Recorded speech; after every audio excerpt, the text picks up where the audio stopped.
Previously, I made a video about how to fix the LC or LE error code on your Samsung dishwasher, but try this first. I got the code again, but this time I tried something different and way easier. To start, this code is signifying water detection somewhere, and it will keep running until it doesn't, even if you shut the dishwasher off. It's super annoying. For my last video, when I took the dishwasher apart, I learned that the sensor is at the bottom of the dishwasher pan.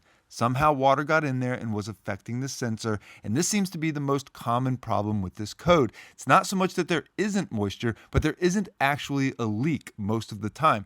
So when I dried all the water at the bottom of the pan, it immediately fixed the issue. However, today I wasn't in the mood to take it apart, so here's what I did that worked. Shut off the dishwasher at the breaker. This stops the cycling on and off. Your dishwasher should be on a breaker of its own, so you don't need to shut down the whole kitchen in order to do this. My theory was that if this is the same problem, then nature should take care of this and the water should evaporate or dry out on its own. I just have to not use the dishwasher for a day or so.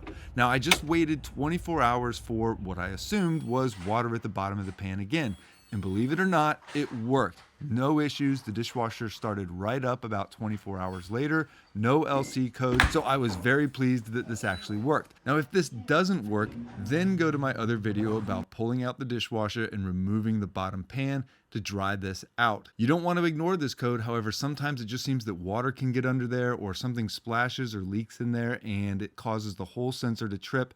Stop your dishwasher and then just cycle on and off. So hope this was helpful. Give it a shot. Reach out anytime with questions or concerns. Have a great day.